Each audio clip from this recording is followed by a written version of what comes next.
Hello, everyone, and welcome to another episode of Resource Gatherer. I'm your host, Justin. With me today is my co-host, Cody. Today, we're going to be talking about one of our, Cody's favorite holidays. 100%. It's Thanksgiving, and we're going to be talking about what we're thankful for in the Magic community, D&D community, and, of course, just across the Nordy board. As always, remember to check out our other content. We have Dice Age, the D&D podcast, where we talk about going into the Plains of Water. That premiering every Sunday, as well as next week we'll be off because of the holiday break. And so the following week, that Wednesday, get ready to check out our YouTube channel, where we'll be hosting our very first episode of MTG Kingdoms, where Cody and I and a bunch of our friends play a Magic the Gathering offshoot called Kingdoms. It's a commander-based game where you have 5 people revolving around the idea of beating the crap out of each other and taking secret roles.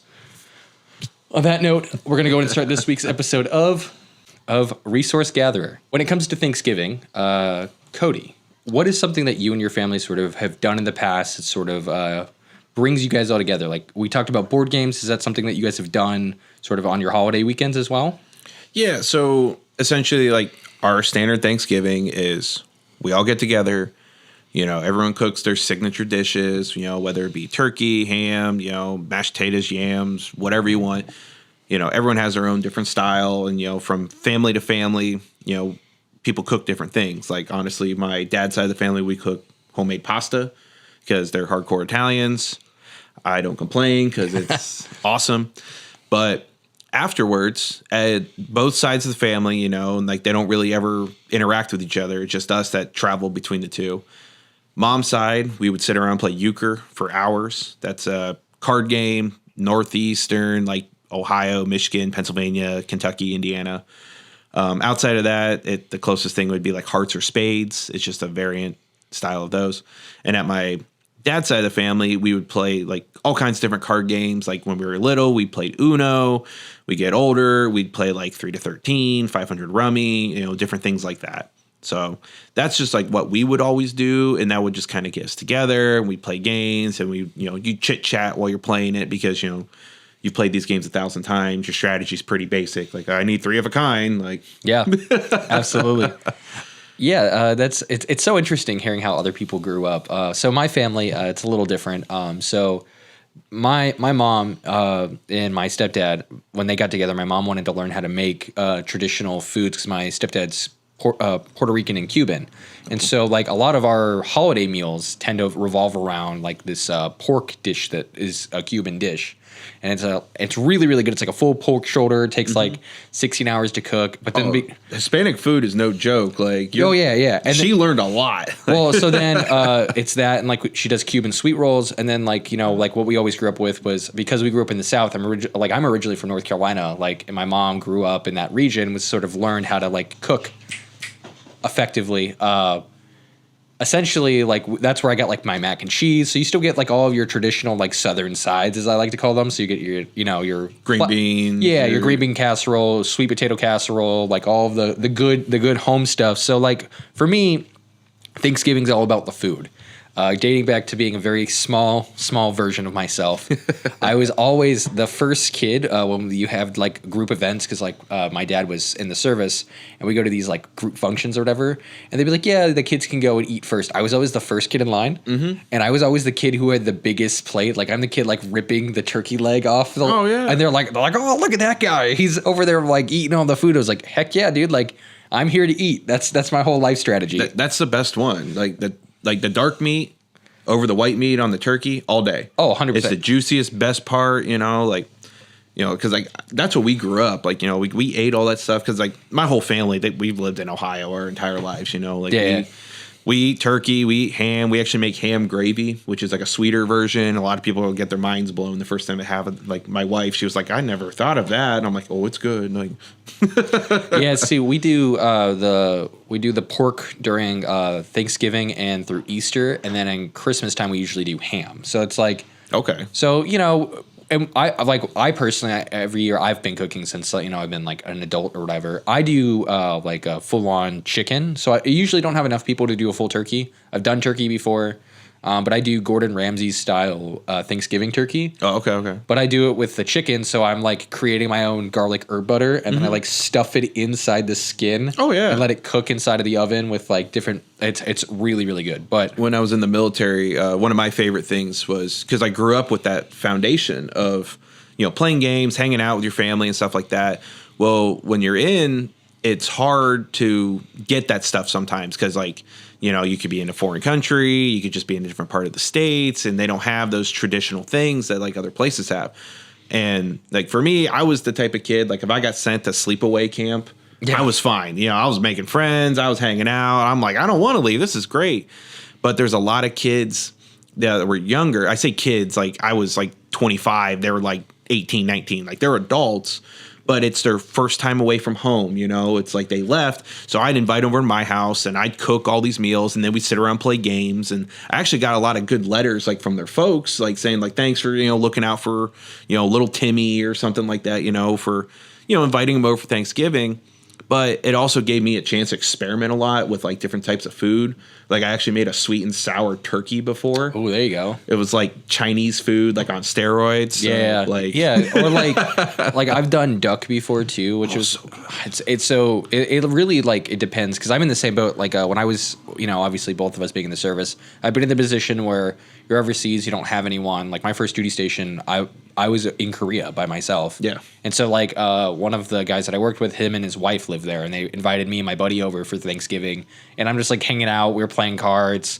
His wife made like a huge Thanksgiving dinner. So whenever I became that rank, a position to be able to have people over, I usually would do that. I'd host people, bring in all the people. And that's really where I think like our generation really created the idea of Friendsgiving, right? Like, yeah, absolutely. Friendsgiving became like a huge thing because like our generation, like, I don't know, it's weird. Unlike our like grandparents' generation where it was like everyone's like really, really tight within the internal family, a lot of us are spread out, especially like service member people who've like moved away from their families. So like you don't get that Norman Rockwell picture of like 15 family members all around one turkey. Exactly. So what you end up doing is you end up not everybody has family close to them. So I always have hosted. So like in the past like 2 or 3 years, I think I've hosted at my house like Friendsgiving where I've invited all my friends over and I'll do like a whole Thanksgiving spread for everybody so that way they can come over.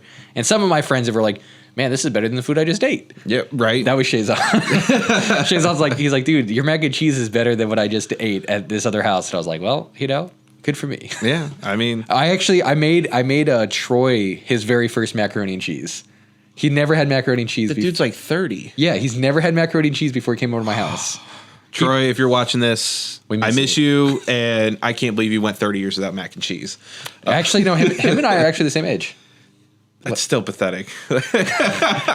I'm sorry, man, but 30? I mean, I'm sure he's eating a lot of mac and cheese now. I bet, man. But yeah, no. So like when it came to like food, that was always the thing. But the other thing too was like movies and television. So like my mom's really a big movie person. So every year for like Thanksgiving and for Christmas, we always go and see the new movie that's dropping. Oh, okay. So like that's whenever Thanksgiving usually has like a really good movie drop, or at least it did. So like up prior to COVID, movie theaters were, the main attraction for the holiday season.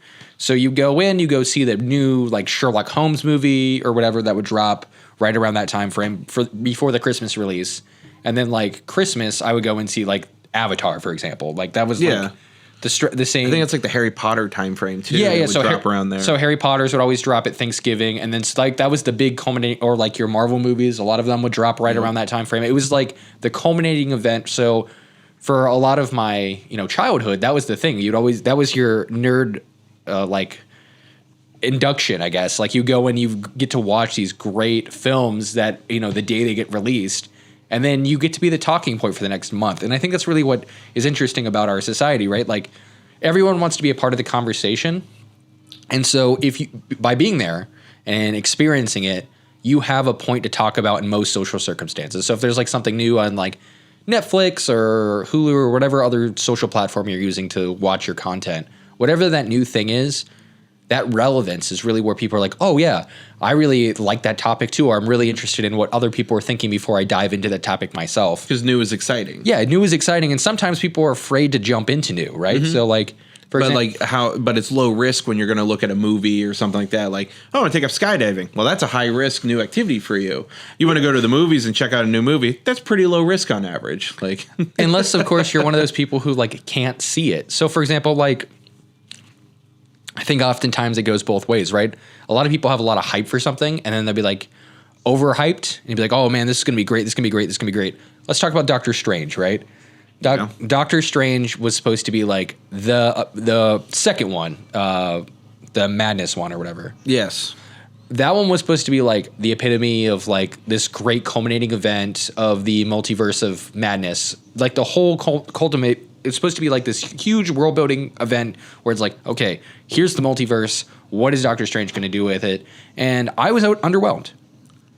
I thought it was okay. Like, it wasn't like, it definitely wasn't like top tier, anything like that. Like, it wasn't as good as the first one. But then again, growing up, seeing so many like seconds and thirds and fourths of movies, like how often does the prequels overshadow the original? Not very often. So the sequel, not prequels before. Sorry. It's okay. No worries. Flip it, reverse it. Yeah. Back the thing up and reverse it. Yeah, exactly. Yeah. See, I'm showing my age there. Yeah. No. So I agree with you. I think oftentimes the sequels don't. The second film is usually considered like the in between film, right? Like, like let's talk about like a classic. Let's go with Shrek, right? Yeah. Shrek 1. Dynamite. S tier movie. I can recite every line. Yeah. 100%. Shrek 2. Best thing to come out of that movie? Puss in Boots. And the soundtrack. Dude, the first Shrek soundtrack, I mean, they put Smash Mouth like back on the map. No. That's actually when Smash Mouth just got started because they hadn't come out with content. That was their starting point. I thought they were like out a little bit before that. Then they kind of like teetered off, but then like Shrek like revamped them. It might be that way, but regardless, that was what made the second film. Then we get to the third one, right? Normally, how it goes in the trilogy saga is first one's great. Like, we'll go with Iron Man's, right? Iron Man 1, great. Yeah. Iron Man 2, sucked. Iron Man 3, not great. Yeah. And that's kind of the problem that I think we're running into with, like, the trilogy era is, like, usually the third one is, like, supposed to be the good one. But if you look at, like, Jurassic Park, right? Like, the OG Jurassic Parks, I think the second one holds up just as well as the first. It was different style. Like, it was a lot more action, which I think is what a lot of people wanted because the first one was more suspense almost. Like, you hear the thundering steps of the Tyrannosaurus Rex. You hear the chittering of the Velociraptors. Yeah, they wanted more dinosaurs and more teeth. That's what the second one was supposed to deliver on, was giving us more visuals of the dinosaur. But you got to remember, too, like in that time frame. That like, CGI was super expensive and not as good as what it is now. It was also like the beginning. So Steven Spielberg was one of the first people to use CGI in one of his films. And the other thing, too, is that it's a mix between that and animatronics. Yes. Because animatronics played a huge component in the original films. But like when you look at like how much, so like we just rewatched those yesterday. Oh, really? Yeah, and I will say this: the CGI doesn't hold up. Oh yeah, I mean, because like now, like between it's been what HD camera, it's over 30 years. Yeah, it's been over. It's at least 20.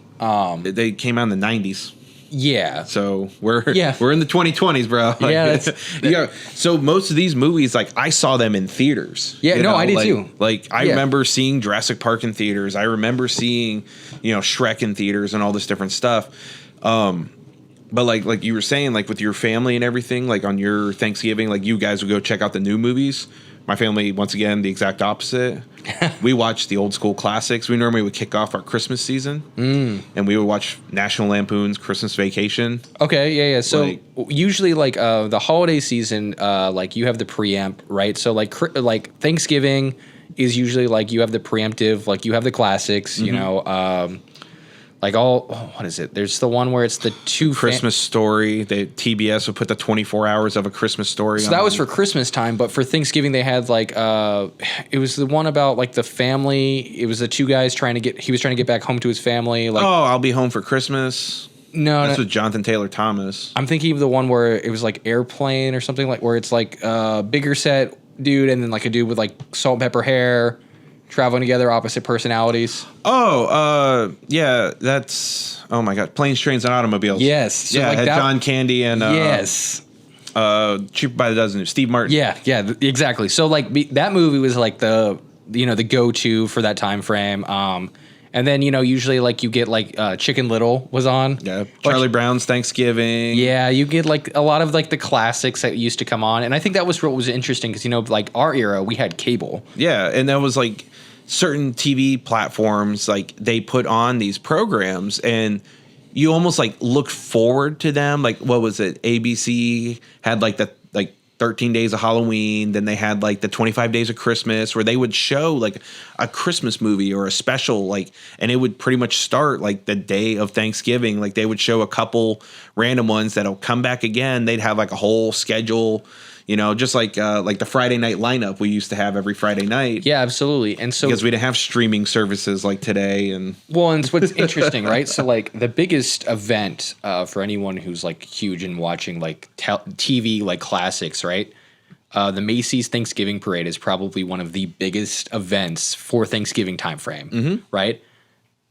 Because people don't have cable anymore, a lot of people have to get like classic, like just the OG local channels just to watch that event. And they do it. And they do, because it's like that's the one event where you like. I watched it with my grandma for years, so I have to continue. They have to do those traditions, like, or you have people like me that. Oh, parade's almost over. That means football's about to kick off. So and that's the thing too, is that then you also have the classic football game. So like usually like and that was why it was kind of interesting in our household, right? So like during the day my mom would cook, and then we usually have dinner around 2:00, and 2:00's prime football time. Yep. So everybody watches football except for me, and and then after football we would go and watch like the new movie that would drop. So for me, like, a lot of my family was really excited about this, like football and like being able to like hang out and watch the game. Like I think it's the Lions versus the it's like one of the other. Yeah. See, listen, guys, this is a nerd channel. All right, for a reason. It's like a classic game. There's like two teams that play every year on Thanksgiving. If you know, you know. And then after that, I would always go and watch the new movie. And so like, we really didn't have that opportunity to play a lot of board games in between because, that's just generally. You're eating and you're running out the door to get there and stuff like that. Yeah, yeah. My cousins would all sit around because, back in the day when the newspaper was common and all the ads for Black Friday would be coming out, newspaper normally about that thick, Thanksgiving Day, that thick for one household, Yeah, and they killed a lot of trees doing that. Like, and that sort of goes into like our sort of next topic inside of today's session, Black Friday, right? So like post Thanksgiving, everything is Black Friday.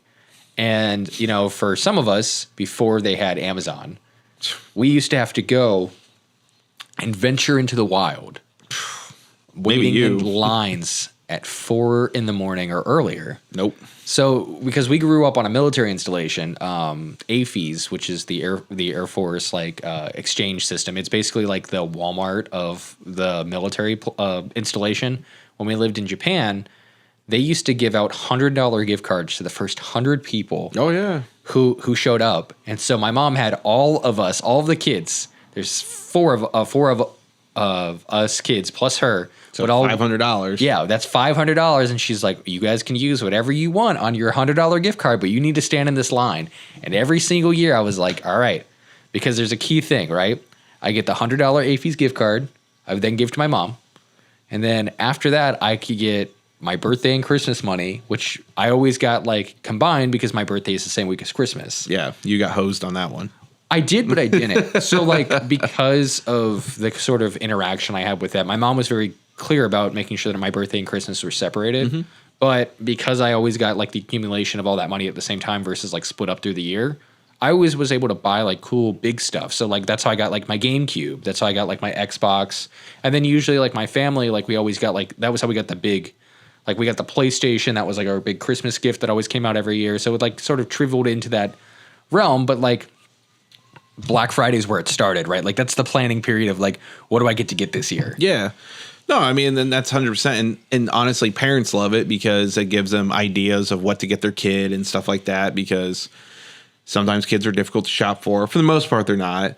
But then sometimes you get like the Home Depot ones or different like hardware stores like that, and you give it to your dad or you give it to your father-in-law or your grandpa, because those dudes are impossible. They have everything because they've already been through, 75 Thanksgivings. And that's the thing about being an adult now, right? Like as an adult, it's really hard to shop for your siblings or for, other adults, because it's like when people ask me like, what do I want? I'm like, well, I'm an adult and I know what things cost, and anything I actually want, I'll probably just buy myself because I don't want other people to have to buy it for me. My wife asked for her electric bill to get paid. She's like, that's cool with me. I'll happily take that.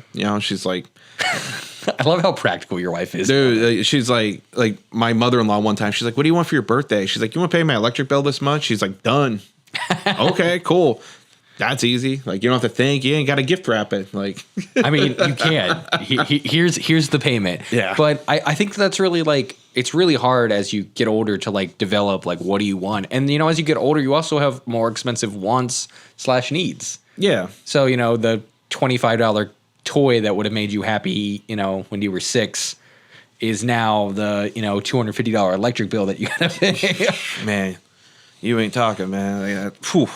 So it's interesting to see like as you develop, and and that's the thing, as a kid you're always so quick to want to grow up, and every year around Thanksgiving, I'm always like, man, I can't wait till I'm old enough to like be able to do this myself, like buy my own stuff, have enough money to buy whatever I want. And then you get to a point where you're like, now I'm old enough to like, or hypothetically I could buy whatever I want. Granted, I would like go in extreme amounts of debt. Exactly. Like 100% I would like be like, I'm poor, but like 100% I could buy whatever I want. But you understand the risks of why that's not practical and why absolutely. you can't do that. And that's always like the double-edged sword. Like you said, like when you're a kid, you want to grow up. Then when you grow up, you're like, man, I kind of wish I was smarter and enjoyed being a kid more. And I think that's one of the reasons why like I enjoy being around like my cousin has a bunch of kids and stuff like that, like between both sides. And my wife, oh my gosh, she's got like 4 sisters. We have like 15 nieces and nephews because they all have a bunch of kids. Like, and it's cool because you get to watch them, like you give them a $20 toy or something like that, and their head explodes because they're having so much fun with it. And you're like, man, I miss doing that. But then you get to like play games with them and stuff like that. And that kind of like brings you back to, being a kid, at least for a little bit. It's a nice little vacation you get to take like mentally. Yeah, I always think about it as like the difference between for SpongeBob, whenever Squidward was complaining about SpongeBob and Patrick playing in the box and having the best time. Mm-hmm. And they're just enjoying this box and he doesn't understand it. And then he goes and plays in the box and he's having the best time. And then all of a sudden you realize like life is basically getting in the way. I think that is the experiences as an adult, right? So like as a kid, the box is great because the box is your imagination. You can do anything you want because anything is possible. But as you get older and you have responsibilities, Squidward becomes a lot more relatable. Oh, 100%. Like as a kid, you're like, man, that dude's lame. Like he's boring. Like he just all he wants is his neighbors to be quiet. Yeah. Yeah. He just wants to like chill, play his music and not be bothered and just do his job, his 9 to 5-er, get his paycheck and walk out. Like 100% picture, like Squidward's a real one. He's an adult. Yeah.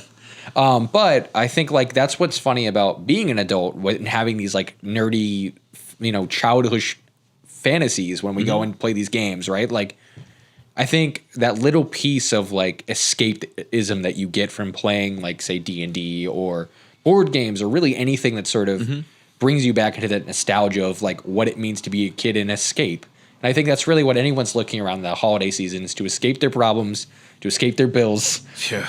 And to hopefully we did that this week by giving you guys a little insights into our life here. And you get some time off from work typically.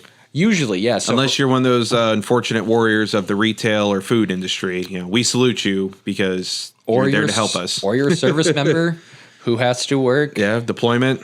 Or, dude, I was an MP. So every MP, every cook, everyone who's medical people, nurses, doctors, all that stuff, man. Like anyone who has to work on this fine day, hopefully you can find this episode and find your peace. And everyone else, we hope you enjoy your holiday season. As we'll see you guys not next week for the holiday itself, as we're going to take some time off. But we'll see you guys next time here on the Resource Gatherer.